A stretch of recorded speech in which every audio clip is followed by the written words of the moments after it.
Festival Brassens à Vaison-la-Romaine avec Thomas Fersen. Bonsoir. Bonsoir. Alors vous êtes invité du Festival Brassens à Vaison-la-Romaine. Euh, que ressentez-vous de cette invitation dédiée à la chanson française et notamment à Georges Brassens? Je suis toujours très honoré d'être invité à chanter, évidemment.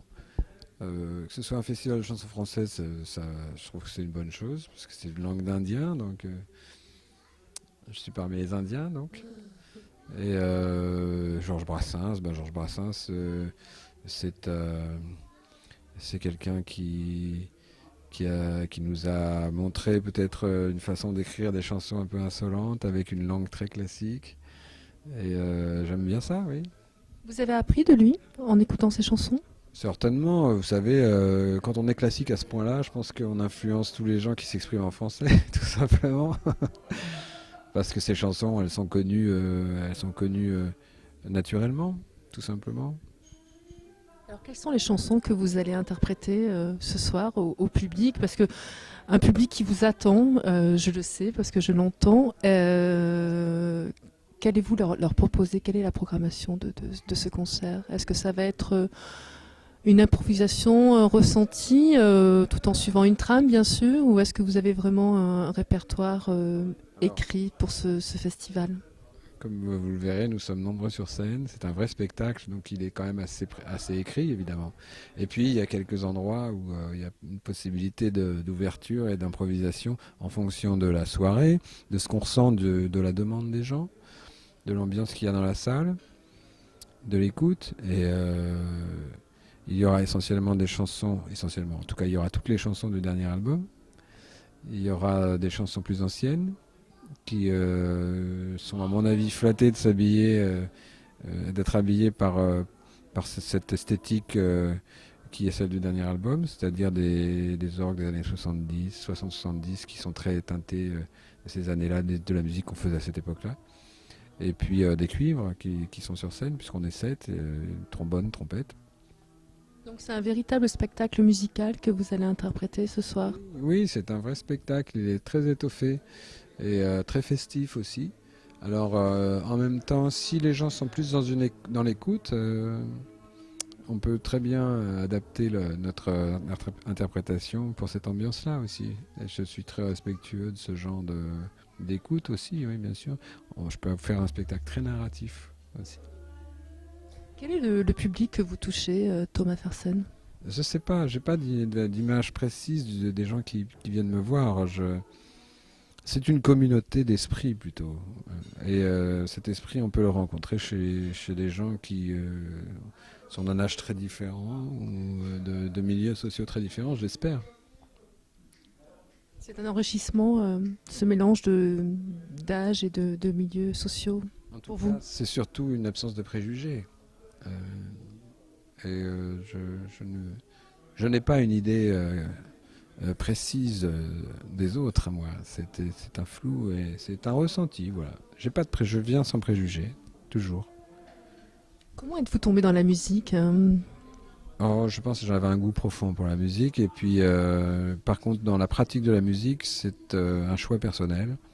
Mes parents m'ont pas poussé du tout à faire de la musique et puis j'ai fréquenté un quartier à Paris pour ma scolarité qui se trouvait être dans le quartier non seulement des prostituées mais aussi des magasins de musique et donc on voyait ces instruments en sortant du collège, enfin à l'époque on disait lycée et, euh, et c'était très attirant, très mystérieux. C'était aussi des choses qui cristallisaient des espérances, des possibilités, qui faisaient fonctionner mon imaginaire. Et donc je me suis construit avec ça, puisque ça fait maintenant très longtemps que je joue de la musique. Est-ce que ça vous aide encore de fait d'écouter certaines musiques ou certains chanteurs voilà, qui vous inspirent? Est-ce que ça vous construit aussi toujours, même si cela fait plus de 13 ans que vous jouez et que vous êtes sur la scène? Je suis très curieux de ça, de toute façon, que ce soit en ouvrant un livre ou le journal, ou en écoutant des chansons, ou en regardant un film, ou en écoutant une conversation. J'ai toujours mon esprit est toujours alerté par ce qui pourrait être un matériau de chanson ou de travail, parce que j'aime ça profondément, que je suis C'est vraiment quelque chose de très structurant pour moi et j'ai construit ma vie autour de ça. Je ne pourrais pas vivre sans ça, même si c'était plus un métier, même si je continuerai à le faire. Parlez-nous de votre nouvel album que vous allez présenter aussi ce soir. Quelles sont les émotions profondes que vous souhaitez dégager dans ce nouvel album? Alors là, c'était vraiment un esprit de mon personnage que j'avais déjà commencé à peindre dans des albums précédents, qui est celui du paresseux, un peu nonchalant, et en même temps, je l'espère, un peu élégant. Et avec une esthétique très festive, très léger. Pourquoi? Parce que l'album précédent était au contraire teinté d'un romantisme noir, très intérieur. Et je voulais la sortir sortir du comment dire, la maison, la maison de nuit. Sortir votre être dans la musique, hein. Sortir du salon rouge où j'avais écrit les chansons précédentes et aller vers la lumière et quelque chose de plus citadin aussi, de personnage de rue, que j'ai déjà peint dans le passé dans des chansons comme Deux Pieds. Voilà. Que pensez-vous que cela apporte au public? Est-ce que vous souhaitez un ressenti J'essaie de les libérer d'eux-mêmes et de leur faire oublier le lieu, l'endroit et même moi-même. Et que d'un seul coup, voilà, ça fait du bien. C'est une vraie détente. Et c'est ce que je cherche moi en tant que spectateur dans le spectacle. C'est ce qui me guide quand je construis des spectacles. Et quels sont les guides alors? Justement, vous parlez de guides de votre spectacle. Quels sont les guides sur lesquels vous vous basez pour progresser dans votre carrière artistique? Du désir, tout simplement, des rencontres. Là, c'était les Ginger Accident, qui sont un groupe lyonnais que j'ai rencontré par hasard. J'ai entendu une de leurs chansons sur une compilation qu'on m'a donnée à l'occasion d'une tournée théâtrale que je faisais avec une pièce musicale qui s'appelle l'Histoire du soldat, Stravinsky et Ramu. Et donc, un désir de leur confier mes chansons nues pour qu'ils les habillent. Et voilà, c'est ça, c'est la vie, quoi. Des projets?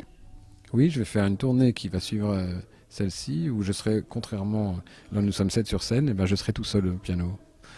Voilà, ça c'est mon premier projet, celui sur lequel je travaille beaucoup en ce moment, avec beaucoup de textes et beaucoup de sketchs en vers, parce que dans mon spectacle, y compris celui que vous verrez ce soir, il y a des sketchs en vers, mais dans le spectacle prochain, il y aura davantage. Qu'est-ce que ça vous apporte d'être seul en scène? C'est pas la même écoute, c'est pas le même positionnement dans l'espace. C'est pas la même captation aussi des esprits. C'est pas du tout c'est pas la même chose. C'est évidemment très différent. Mais c'est beaucoup de plaisir. Vous savez, j'alterne aussi de façon assez contrastée les spectacles, justement pour renouveler pour piquer mon désir qui de toute façon est toujours là. Mais j'ai besoin de ces contrastes, effectivement, pour me choquer un peu. Passer un certain âge, c'est délicieux. Pour trouver une énergie, alors on peut dire. Non, c'est juste, oui, c'est un peu plus de moutarde dans l'assiette, quoi. Merci Thomas Fersen. Oui, à propos de moutarde, je vais aller manger maintenant. Merci, bon appétit alors.